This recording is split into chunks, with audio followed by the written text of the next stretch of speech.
Bonjour tout le monde.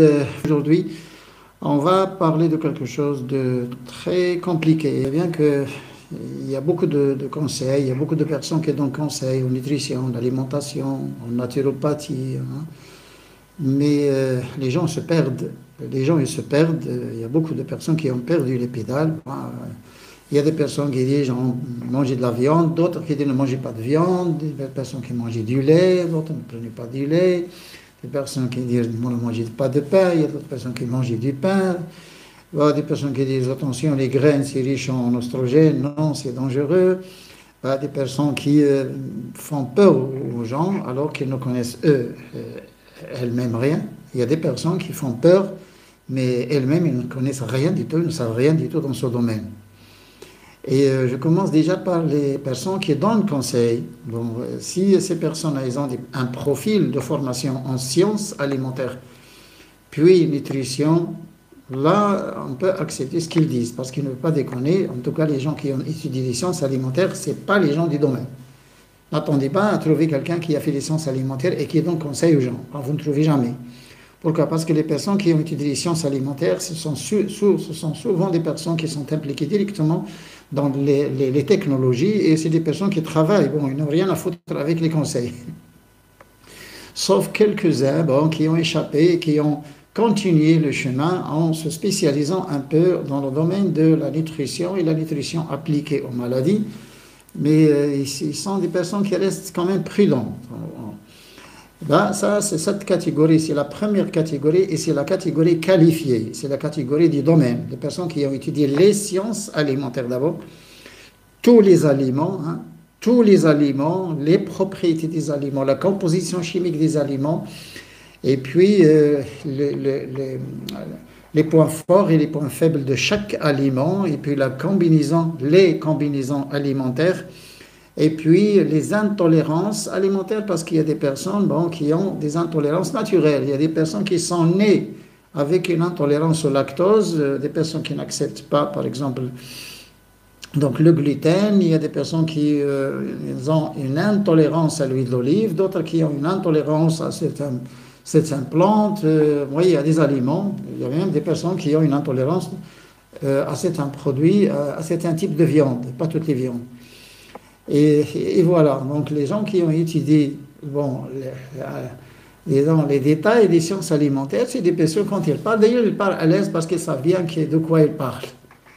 Et puis les sciences alimentaires viennent après la nutrition, mais pas la nutrition, mais les sciences de nutrition et de nutrition appliquées, parce qu'on fait de la nutrition pour l'appliquer à des maladies. Bon, un diabétique, les gens du cardiovasculaire, les cancéreux, les maladies auto-immunes, les personnes qui ont un problème du côlon, un problème de l'estomac, les gens qui ont un problème de la phénylalanine, il y a des personnes qui ont un problème avec le lactose, il y a des personnes qui ont un grand problème avec les allergènes, les aliments allergéniques. Il y a beaucoup d'aliments allergéniques aussi. Là. Bon, ça, c'est la catégorie, c'est des personnes qui savent de quoi parler. Et là, c'est des personnes qui connaissent bien le domaine et monopolisent bien. Et d'ailleurs, ils parlent à l'aise. Vient après la deuxième catégorie, ce sont des médecins, des pharmaciens, des biologistes, qui ont étudié un peu, un epsilon, un petit peu de nutrition, mais ils ne connaissent rien du tout, je vous le dis tout de suite, ils ne connaissent rien du tout sur les aliments. Si un médecin parle du lait, il ne connaît rien. Ne l'écoutez pas. Il déconne. Et si un médecin parle, par exemple, de l'huile d'olive, il ne connaît rien. Il déconne. Vous voyez, ça, c'est la deuxième catégorie. C'est les médecins et pharmaciens. Il y a des pharmaciens qui ont fait beaucoup d'efforts, qui ont étudié certaines choses, là, qui disent de belles choses, mais ils restent quand même prudents. Ils restent prudents, je dis bien. Parce que, attention, quand on ne connaît pas ce domaine, c'est 6 ans d'études, c'est pas 3 ans. C'est 6 ans d'études et pour avoir un master, il faut ajouter encore 2 ans. Et pour avoir un doctorat, il faut aller au-delà de 10 ans, 11 ans. En plus, les gens qui ont déjà fait de la recherche, un doctorat plus 30 ans de recherche dans le même domaine, ils ont déjà appliqué ces choses. Et dans les sciences alimentaires, inclut les plantes. Les plantes médicinales et les plantes toxiques sont inclus dans les sciences alimentaires. On ne peut pas étudier les sciences alimentaires uniquement les aliments protéiques, les aliments lipidiques, les aliments glucidiques et c'est tout, hein, c'est aussi les plantes. Les plantes sont des aliments. Quand on consomme une viande pour les protéines, ben on consomme l'origan ou le thym pour les antioxydants, parce que le corps a besoin de protéines, il a besoin d'antioxydants. Et maintenant, le corps a besoin d'antioxydants plus que les protéines. Voilà. Donc, ça veut dire que la théorie des protéines, maintenant, c'est fini. La théorie des protéines, c'est fini. Hein. On ne parle plus de protéines dans notre époque. Vous voyez? Mais on parle manque, on parle antioxydants, prébiotiques, oméga 3, on parle aussi phytostérol, phytoestrogène, on parle de beaucoup de choses. Bon. Et puis, il y a une troisième catégorie hein, qui vient après. C'est des gens qui n'ont étudié ni sciences alimentaires, ni médecine, ni nutrition, ni rien du tout. C'est des personnes qui ont copié un petit bagage à gauche et à droite et bon, qui veulent être... Pourquoi? Parce que c'est à la mode maintenant. Donner un conseil en alimentaire, c'est à la mode. Oui, à la mode. Et là, c'est des personnes qu'il faut faire attention, hein, parce qu'ils peuvent faire des gaffes. Faites très attention. Hein, c'est des personnes qui restent toujours... Ils ont toujours peur, comme les médecins. Les médecins, ils ont peur des aliments. Hein. Ils ne peuvent pas couper la viande aux malades. Vous voyez, un médecin, pour lui, la viande est sacrée. Il ne peut pas couper la viande. Et c'est ça le point faible, j'insiste beaucoup, c'est ça le point faible. Et moi, nous, bon, pas moi, il y a beaucoup de personnes, autres que Faye, et surtout moi, hein, je suis intransigeant là-dessus. Hein, c'est pas, je n'ai pas peur et je ne suis pas quand même un peu, je piétine pas là-dessus. Hein. La viande n'est pas un aliment de base, point à la ligne. C'est un aliment qu'on peut consommer de temps en temps, une fois par mois, 2 fois par an, oui. Une bonne viande de pâturage naturel et cuite avec l'huile d'olive, avec la sauce, pas, disons, un steak de Messignon. Et oui, mais ce n'est pas un aliment de base. Ça veut dire qu'on peut vivre sans la viande. On peut vivre sans la viande 2 fois, hein, et j'insiste. Bon, et puis le lait. Le lait aussi, c'est un produit d'origine animale. Et l'homme n'est pas créé pour vivre sur ces produits, du tout.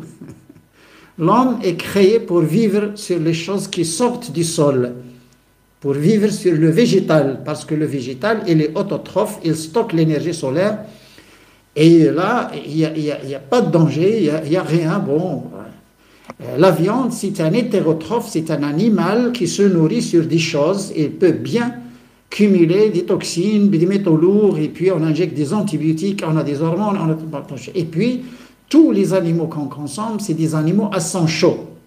Les animaux à sang chaud sont caractérisés par le gras saturé et le cholestérol, qui n'existent pas dans le monde végétal.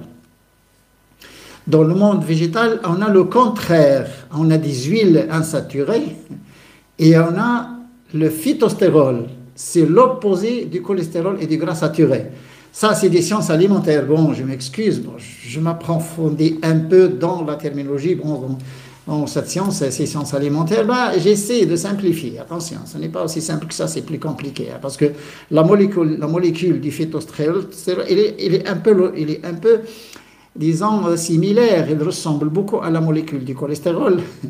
Mais attention, le site actif de la molécule est différent. Ça veut dire que le phytostérol, il peut bien solubiliser le cholestérol. Il fixe bien le cholestérol. Attention, il ne le laisse pas faire des dégâts dans le corps. Vous voyez, c'est végétal. Phytostérol, c'est végétal. Regardez, cholestérol, phytostérol. Phytostérol, c'est un ange. Hein, c'est un ange. Vous voyez. Et cholestérol, c'est un démon. Voilà, comme ça, je vous donne des exemples comme ça pour que vous puissiez quand même comprendre un peu facilement. Les gens qui n'ont pas étudié de science, hein. Le cholestérol, c'est un démon. Hein. Il y a des médecins qui disent non, c'est pas méchant, le cholestérol est indispensable, il est bon pour le corps. C'est des gens qui déconnent. Hein. Ils ne savent pas de quoi parler. Ils ne savent pas de quoi parler parce qu'il y a 2 cholestérols, la LDL et l'HDL. Bon, l'HDL est indispensable, il est bon, mais il ne se trouve pas, il n'existe pas l'HDL. L'HDL, il se transforme irréversiblement en LDL et c'est la catastrophe.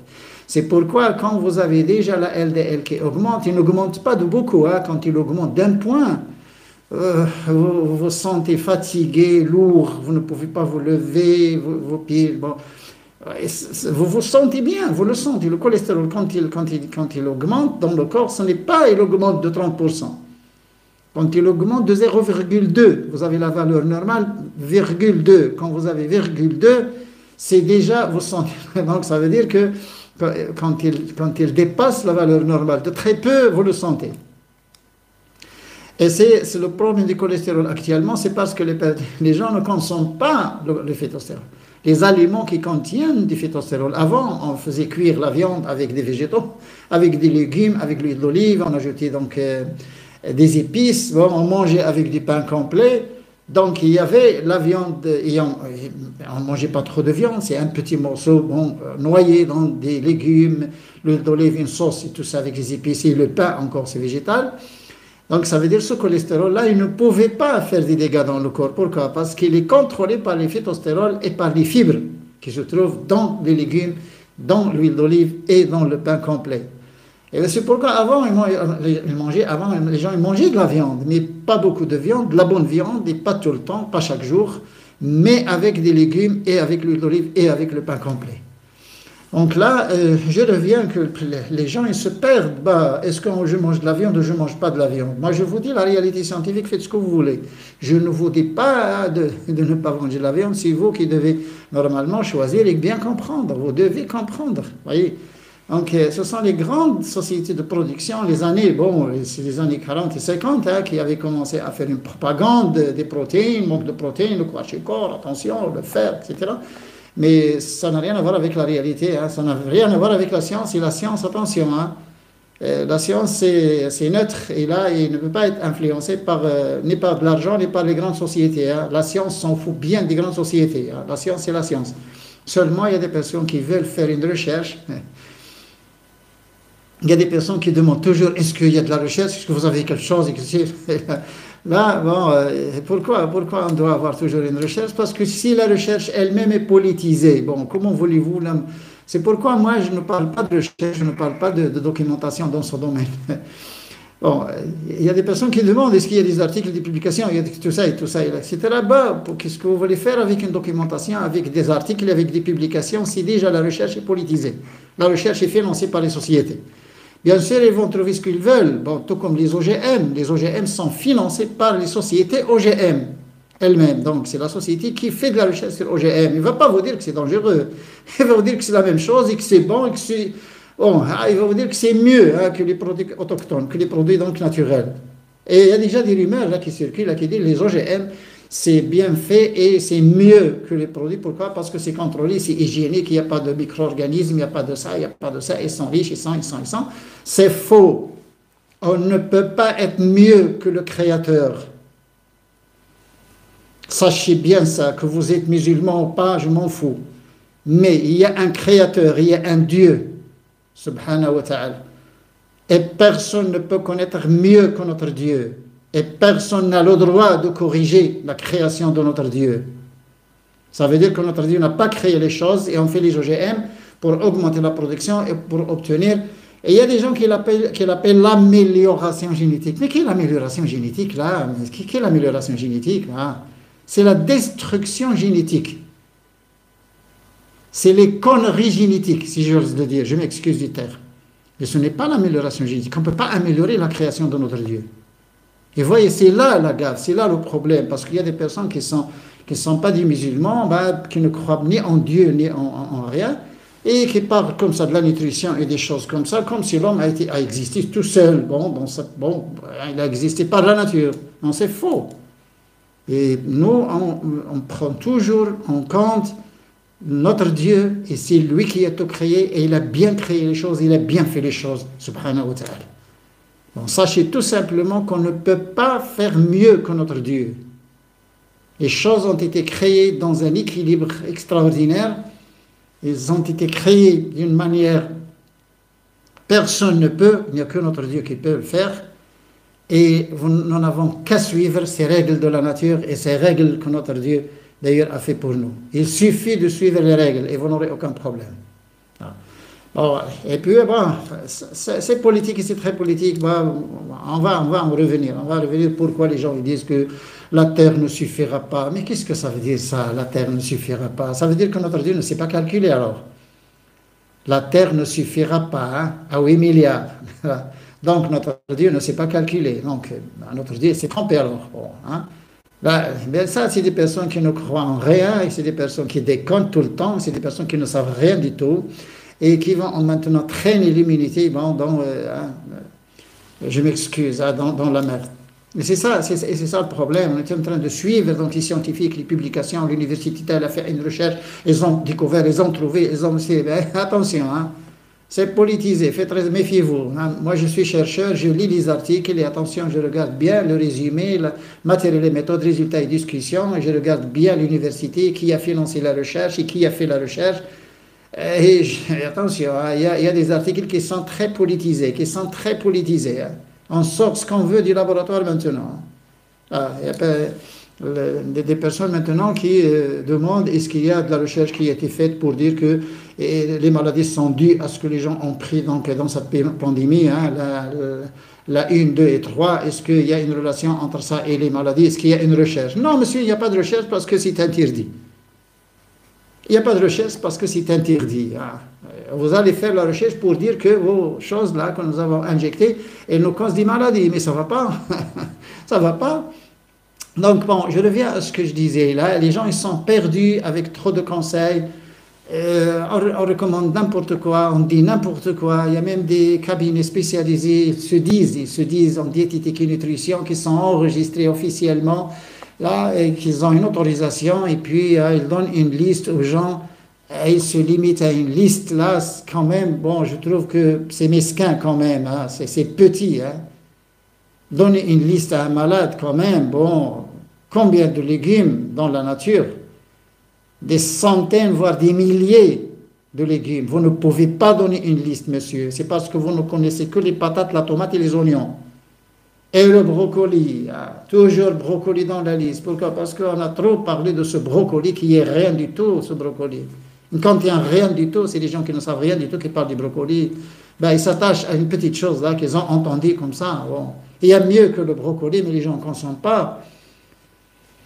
Il y a beaucoup mieux que le brocoli, mais les gens ne consomment pas. Les asperges sont 50 fois mieux que le brocoli. Et l'ail, il est 500 fois mieux que votre brocoli. Vous savez, la mauve, elle est 1000 fois mieux que votre brocoli. Et oui, il y a des gens qui racontent n'importe quoi, et puis dès qu'il y a quelqu'un là qui lance un végétal, là, on se met à répéter, comme maintenant le moringa, le moringa, il fait guérir 300 maladies, tout ça, le moringa. C'est une plante comme toutes les plantes, le moringa. C'est pas magique, c'est pas ce qu'on raconte sur ce moringa. L'origan et le thym, mieux, beaucoup mieux, 1000 fois mieux que votre moringa. Déjà, bon, alors. Est-ce que les gens utilisent au moins les épices dans leur nourriture? Non. Et puis ils cherchent du moringa. Vous ne mettez même pas votre gingembre dans votre plat. Vous mettez ni curcuma, ni gingembre, ni clou de girofle, ni cannelle, rien du tout. Là, ils vont chercher du moringa. La cannelle est mieux que le moringa. La cannelle est plus forte que le moringa, est plus forte que les plantes médicinales. La cannelle est une plante anti-cancer. Anti-hypertension, anti-cancer, il est riche en antioxydants, et la cannelle, elle est en même temps anti-candidose. Il y a des problèmes, des gens qui souffrent donc des candidoses de l'intestin. Mais si vous pouvez, hein, parce que si vous avez une insuffisance rénale, vous ne pouvez pas consommer la cannelle. Vous voyez, c'est pas... Il y a des gens qui disent, ouais, je prends une plante et puis non, c'est pas comme ça. Et puis le deuxième point, les naturopathes.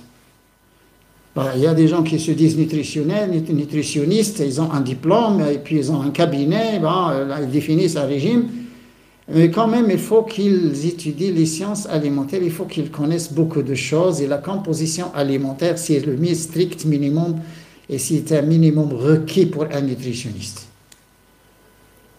Vous connaissez quelques 6 à 8 végétaux, et puis là, vous jonglez avec. La pomme de terre, c'est quelle saison, monsieur le nutritionniste? Quand vous mettez votre liste, bon, si quelqu'un vous visite le mois de mars, c'est pas un patient qui va vous visiter le mois d'octobre. Et oui, parce que c'est saisonnier. Bon, on va pas manger la même chose toute l'année quand même. Et mettez sur votre liste là la pomme de terre le mois de septembre-octobre, et vous aurez une concentration triple en solanine, et le patient aura des problèmes du gros intestin et aussi des arthrites. c'est ça le grand problème, c'est que maintenant, il y a des diplômes, des grands diplômes qui cachent la réalité de la personne. Bon, et c'est ça notre problème, c'est ça notre malheur dans notre époque. Voilà, je suis médecin, je suis docteur, et puis bon, j'écris ce que je veux, et tout ce que j'écris est admis, et puis bah, c'est descendu du ciel, c'est dans la Bible. Non, non, monsieur, mais c'est pas ça, là, parce que le temps change, l'époque change, les maladies changent, les personnes changent, les minutes changent. Bon, on ne peut pas quand même travailler avec les produits là que les personnes prenaient les années 1949. Maintenant, c'est une autre vie. Maintenant, il y a trop de pollution, et pas la pollution que vous connaissez, hein, la pollution électromagnétique, et la pollution par les ondes, et la pollution par les rayons. Et on ne tient pas compte donc de ces pollutions. C'est quand même maintenant c'est les causes majeures des maladies. On a des causes chimiques autres que les additifs, les pesticides, les métaux lourds, les matières plastiques, matières de soufre, les produits de nettoyage, les cosmétiques, les médicaments et tout ça. Mais on a des choses qu'on ne voit pas. On a les ondes électromagnétiques, et on a le champ électromagnétique, et on a les rayons. Il y a des rayons ionisants, il y a des rayons gamma, il y a tout ce que vous voulez. Ben, il y a même des radiations qui sont utilisées en alimentaire. On traite les pommes de terre pour qu'ils ne bourgeonnent pas, et on traite l'oignon pour qu'ils ne bourgeonnent pas, etc. etc. Donc, les gens sont perdus, oui, c'est vrai. Pourquoi? Parce qu'il y a des personnes qui racontent n'importe quoi, qui disent n'importe quoi, et c'est pas bien fondé. Que la personne vous dise pourquoi il a dit non au pain, et à ce moment-là, on le croit, on le suit. Mais s'il vous dit comme ça, le pain, il fait, non, mais pourquoi il fait? Quelle est la composition du pain? D'abord, quels sont les constituants du pain? Et pourquoi vous nous racontez ça? Bon, et s'il vous explique bien la relation du gluten avec l'immunité, avec les maladies auto-immunes, là, oui, là, on accepte. Mais s'il n'explique pas, quand même, il faut qu'il s'abstienne. Il faut qu'il arrête sa théorie. C'est tout. Donc c'est vrai que les gens sont perdus parce qu'il y a beaucoup de personnes qui m'appellent, qui m'écrivent sur WhatsApp, email, tout ça. On a entendu quelqu'un qui dit, tout ça à chaque fois, mais quand même. Et quand je vois ces personnes-là, ils ne connaissent rien du tout, ni en alimentaire, ni en nutrition. Rien du tout. D'autant plus qu'il y a un médecin là, je ne sais pas pourquoi il parle alimentaire, je ne sais pas. La personne n'a pas étudié, c'est des hypocrites. La personne n'a pas étudié les produits laitiers, il n'a pas étudié le lait. Et pourtant, il continue à dire aux gens, bah, le lait est bon. Mais attention, bah, dites-moi comment il est produit ce lait-là, je vous défie. Dites-moi comment le lait est produit. Et c'est tout. Et je vous lâche. Mais vous ne connaissez rien, ni sur les techniques de production, ni sur la nature donc, des produits qui sont donnés aux animaux, hein, ni la méthode d'engraissement et la méthode de la production de lait, ni le produit fabriqué à l'usine, les fromages, comment ils sont fabriqués, ni les produits fermentés, comment ils sont fabriqués. Et puis là, tu viens me dire comme ça, tu ne connais même pas la température d'utilisation à l'usine, la pasteurisation à quelle température et la stérilisation, l'UHT à quelle température. Bon. Et pourtant, ils disent, c'est parce qu'ils ont un stéto et blouse là, ils racontent n'importe quoi, ça. Mais bon, qu'ils arrêtent quand même, qu'ils arrêtent leur mensonge aux gens. Ben, c'est pas un petit domaine, hein, c'est pas n'importe qui peut parler dans ce domaine. Là, on peut le faire noyer quand même dans les complications qui se trouvent dans là. On peut le faire noyer, là, il ne peut pas sortir, là. Et pas superficiellement, et avec un sourire, et avec une blouse blanche. Et je suis docteur en quoi? Que vous ne connaissez rien, monsieur, vous ne connaissez rien du tout, monsieur. Laissez les gens tranquilles. Laissez les gens tranquilles. Comment se fait-il que les diabétiques, là, vous interdisez le sucre, les produits sucrés, les aliments sucrés, et vous insistez, et attention, vous faites peur donc aux diabétiques. Mais pourquoi vous n'interdisez pas les viandes pour les cardiovasculaires? Pourquoi? Pourquoi vous définissez un régime sans sucre diabétique? Pourquoi vous ne définissez pas un régime sans viande, sans gras saturé et cholestérol pour les cardiaques? Pourquoi? Il y a des médecins qui insistent que les personnes mangent de la viande. Dans les pays européens, en Grande-Bretagne, en France, en Belgique, en Allemagne, il y a des médecins qui insistent à ce que les gens mangent de la viande chaque jour.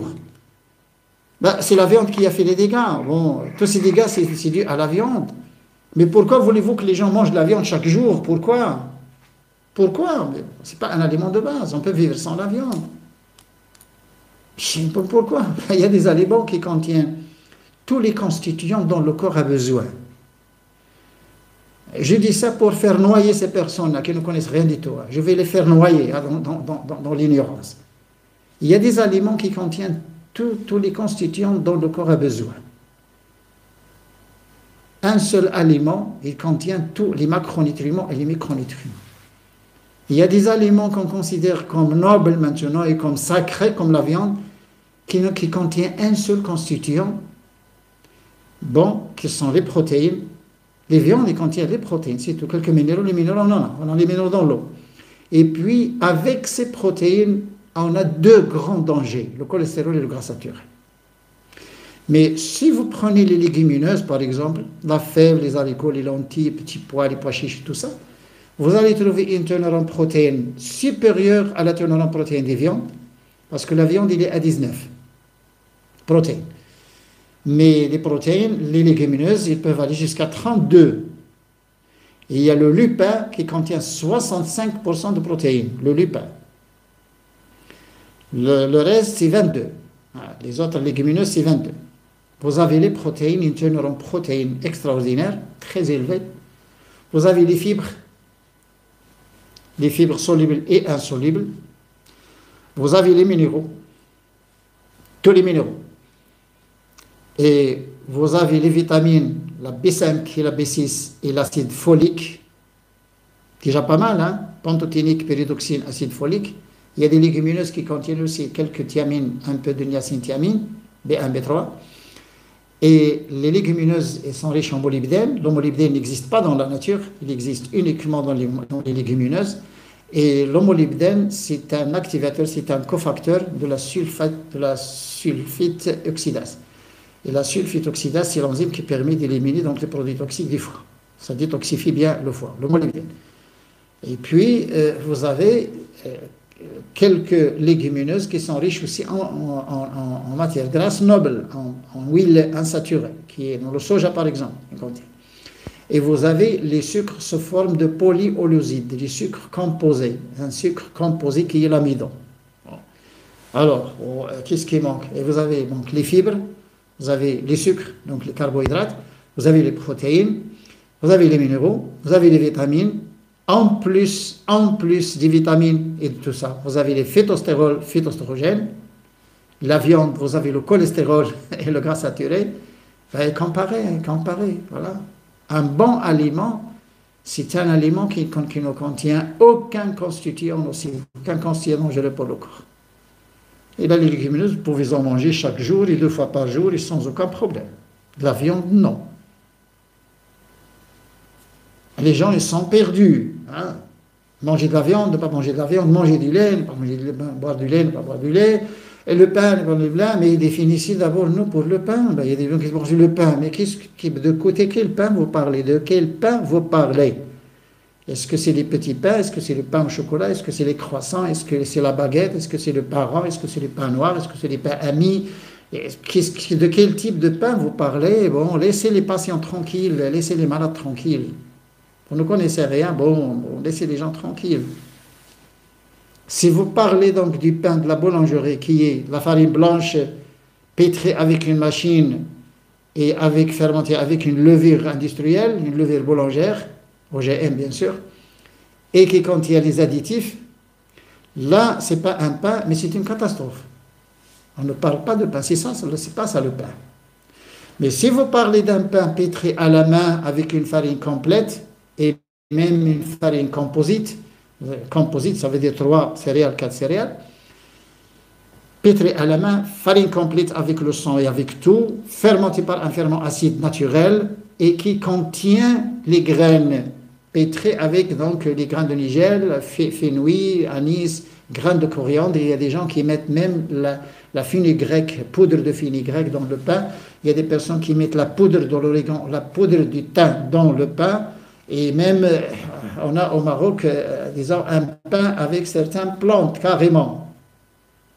Ça, c'est un pain. Oui, mais ça, c'est un pain, attention, c'est un pain diététique en plus, c'est pas un mot. Et il faut, bon, définissez de quoi vous parlez. Il y a des gens qui disent, ah, le pain, c'est quelque chose pour les diabétiques. Oui, le pain de la boulangerie, oui, c'est une catastrophe. Je dis bien que c'est une catastrophe. Mais il ne faut pas interdire le pain comme ça, sans définir. Et les gens vont se trouver quand même gênés, ils vont se trouver perdus. Ah, on m'a dit qu'il ne faut pas manger du pain, mais est-ce que cette personne-là, d'abord, il parle du pain. Il ne parle pas du pain, il parle d'une catastrophe, parce que le pain, depuis que l'homme a été créé, c'était un pain pétri à la main et fermenté par un ferment naturel, traditionnel. C'est un pain acide et il est fait donc, à partir d'une farine complète, naturelle. Ce n'est pas le blé OGM, bien sûr.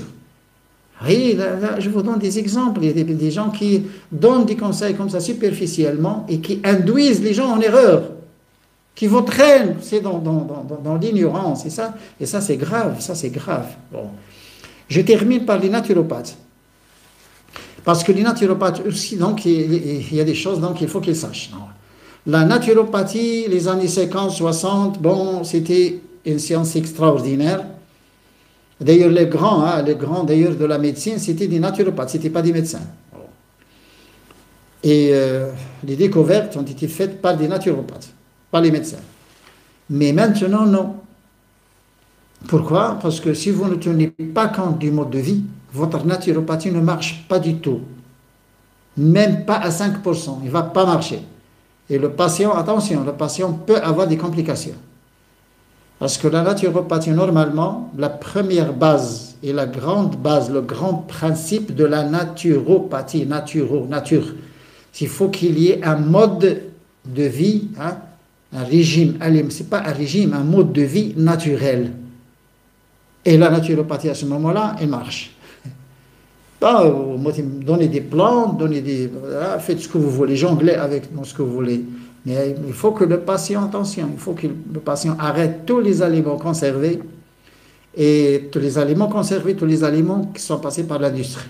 Il faut que le patient vive sur ce qu'il prépare à la maison et bien sûr, il ne faut pas qu'il utilise la farine blanche, la farine extraite, il ne faut pas qu'il utilise les huiles de table, il ne faut pas qu'il utilise le sucre blanc et ainsi de suite. Vous voyez, hein, quand il fait la cuisine à la maison, c'est une seule huile est permise. Une seule huile est permise, c'est l'huile d'olive. Les autres huiles ne sont pas permises. Une seule huile, parce que c'est la seule huile obtenue par presse et n'est pas raffinée. Et elle contient son propre antioxydant. Elle est autoconservable. L'huile d'olive est la seule huile qui s'autoconserve. On n'ajoute rien.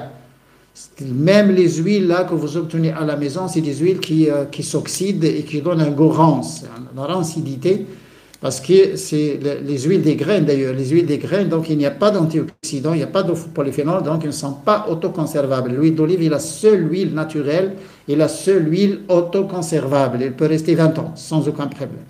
Et vous pouvez faire, vous pouvez cuire avec, disons, dans une sauce, parce que l'huile d'olive dans une sauce, donc, il ne s'oxyde pas. Pourquoi? Parce que la température d'ébullition de l'eau, c'est 100 degrés. Mais pas de friture dans l'huile d'olive, c'est dangereux. Pourquoi? Parce que quand vous chauffez n'importe quelle huile, il va jusqu'à 300 degrés. Quand vous chauffez très fort, il va jusqu'à 300 degrés. Les friteuses électriques, maintenant, hein, c'est une température de 300 degrés. Alors, et là, il ne faut pas que les gens soient perdus, mais il faut qu'ils fassent attention, tout simplement.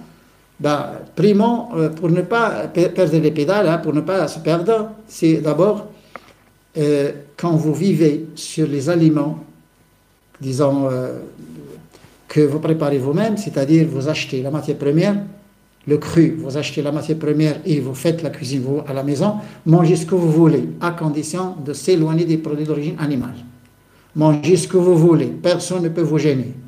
Il y a des petites choses, bien sûr, les diabétiques, bon, les produits sucrés, savent bien, les dattes, les raisins secs, les figues et tout ça. Bon, il ne faut pas quand même qu'ils s'approchent, mais c'est sucré. Bon, qu'ils ne doivent pas manger aussi. C'est un féculent, qui sont riches en sucre, ça c'est connu, c'est défini. Bon, les diabétiques, ils savent bien quand même les produits à indice glycémique élevé, donc il ne faut pas d'ailleurs s'approcher. Et puis, il y a des personnes qui ont des intolérances, c'est normal. Bon, les cœliaques, c'est le gluten, c'est interdit. Et puis, il y a, attention, il y a la maladie de cœliaque. Et il y a des gens qui ont une intolérance au gluten. Ils n'ont pas la maladie cœliaque, mais ils ont une intolérance au gluten, ils ne peuvent pas. Il y a des personnes qui ont des maladies auto-immunes, il vaut mieux donc s'abstenir, il vaut mieux qu'ils évitent le gluten. Ils vont mieux qu'ils évitent le gluten, notamment la thyroïde. La thyroïde, les produits de la thyroïde, la Hashimoto, il faut que les femmes s'éloignent du gluten.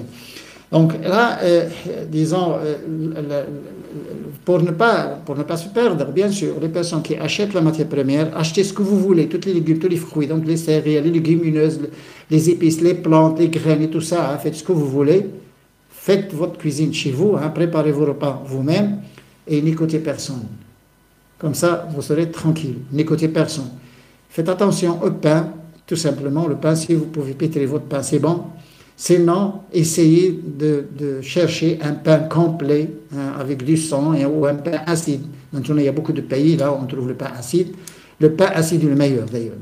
Je sais bien qu'il y a certains pays européens maintenant, ils ont commencé à préparer du pain acide, comme l'Allemagne par exemple. L'Allemagne maintenant, les gens ils fermentent, donc ils pétrissent avec le ferment acide traditionnel. Ensuite, quand on utilise des plantes, là, c'est des plantes, mieux les incorporer avec les aliments. Faites votre cuisine avec l'origan, avec le thym, avec la sauge, avec des trucs comme ça, hein, dans le repas, pourquoi pas. Sinon, il faut les prendre en infusion. Il y a la décoction, il y a l'infusion, il y a la macération. Bon, la décoction, c'est que, bon, en fait, il faut faire séjourner une plante dans de l'eau froide, hein, il ne faut pas chauffer. La décoction, on ne chauffe pas.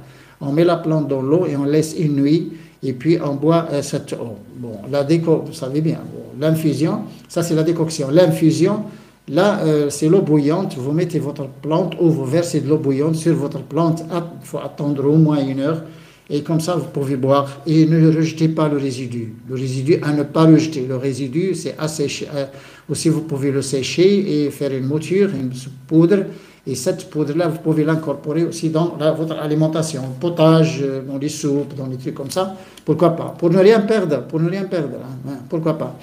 Donc là, c'est un peu pour vous mettre un peu sur la voie, mais n'ayez pas peur parce qu'il y a beaucoup de personnes maintenant, hein, qui mangent de la viande parce qu'on leur a dit de manger de la viande. Il y a des cancéreux là où le médecin dit qu'il faut bien manger, il faut manger de la viande pour la 2e séance de chimiothérapie. Faites très attention, hein, faites très attention. Et là, on incite les gens à manger de la viande chez les produits laitiers. Il y a des médecins qui insistent à ce que les gens mangent de la viande. Et quand ils ne mangent pas de la viande, ils ont pitié de ces gens. Bon, hein, parce que nous, lorsque nous étions des étudiants en France, on ne mangeait pas de la viande parce que ce n'est pas halal. Et là, au resto, là, les femmes qui nous regardaient comme ça, ils ont pitié de nous, on ne mange pas de la viande, on va mourir. Non, nous étions très bien, hein, on ne mangeait pas de la viande, nous étions très bien. On travaillait 8 heures par jour à l'université, on faisait de la recherche. Il y a des fois où on reste jusqu'à 12 heures, 14 heures par jour. Quand on a des expériences à suivre, là, on reste au laboratoire jusqu'à minuit. Là, et nous étions bien, on a fait le ramadan et tout ça, nous étions bien. Sans aucun problème, là, on a vécu sans viande, et même les produits laitiers, parce que d'ailleurs les produits laitiers, on achetait le lait cru des fermes, et on préparait le ben, le beurre, peldi, tout ça, nous-mêmes, les étudiants, et on vivait bien. Mais les gens qui peuvent vivre, hein, qui sont capables de vivre, c'est des gens là qui n'aient pas peur. Mais les personnes qui ne peuvent pas vivre et qui ne savent pas vivre, d'ailleurs ça c'est un grand problème. Les personnes qui vivent sur le conservé, ils ouvrent des boîtes, ils ouvrent des sachets, ça c'est des personnes qui ont toutes les maladies. S'ils n'ont pas de maladie, ils ne le sont pas encore. Mais ils ont les maladies, mais ils ne sont pas encore cette maladie. Mais de toute façon, il faut qu'ils s'attendent à toutes les maladies, pas uniquement les cancers. Les maladies auto-immunes, le côlon, l'estomac, le système nerveux, les maux de tête, il faut qu'ils s'attendent à toutes les maladies. Les gens qui vivent sur le conservé, attention, ils ne peuvent pas vivre sans maladie, ils ne peuvent pas vivre longtemps. C'est malheureux, mais c'est comme ça. Mais il y a des personnes qui ne sont pas mariées, il y a des célibataires qui ne savent pas faire la cuisine, bon, qui vivent dans un petit flat, hein, de 20 mètres carrés, bon, il allume sa cigarette, bon, il a un café noir tout le temps, et puis il mange des snacks et des trucs comme ça. Comment voulez-vous donc que ce corps-là n'ait pas de maladie? C'est inconcevable quand même. Bon, la personne, il aura la première chose là qu'il aura, c'est une dépression. Voilà, manque de magnésium, calcium, un déséquilibre avec les autres minéraux, là, et voilà, il aura une dépression, et puis il aura toujours des douleurs donc, dans son ventre, des douleurs dans le côlon. Type digestif toujours souffrant. Voilà. Et là, je dis bien que c'est malheureux. Bon, pourquoi on est devenu incapable de vivre par nous-mêmes? Pourquoi Parce qu'il y a des grandes sociétés qui font la cuisine pour nous et qui vendent des produits comme ça, faits, stérilisés, il n'y a rien, il y a des additifs, il y a tout ça, et emballés en plastique ou en aluminium. Et là, c'est ça le malheur de cette époque, le malheur de notre époque, c'est ça. C'est qu'avant, les gens, ils vivaient quand même pauvres et tout ça, ils ne trouvaient pas certaines choses, mais ils étaient en bonne santé au moins. Ils étaient en bonne santé mentale et physique. Bon, ils étaient en bonne santé, il n'y avait pas beaucoup de disputes, il n'y avait pas beaucoup de crimes, il n'y avait pas beaucoup de problèmes. Maintenant, on a un grand problème parce qu'il y a des personnes maintenant qui ont une dépression, qui se dépriment bien, hein, et qui peuvent déconner à tout moment. Et ils insultent, ils frappent, ils peuvent tout faire. Bon, il faut s'attendre à n'importe quelle réaction. Et il ne faut pas avoir confiance en ces personnes. Et là, il ne faut pas donc se perdre avec trop de conseils. C'est vrai qu'il y a trop de conseils, et surtout le net. Faites très attention au YouTube. Il y a beaucoup de vidéos là qui racontent n'importe quoi. C'est des personnes là qui se montrent des docteurs et des médecins qui travaillent à l'université, qui a fait, il a des bouquins, il a tout et tout ça. Mais il peut bien traîner des patients aussi dans le danger. Hein. Croyez-moi. Moi, je sais ce que je dis. Bah, c'est un domaine disons, qui n'est pas facile.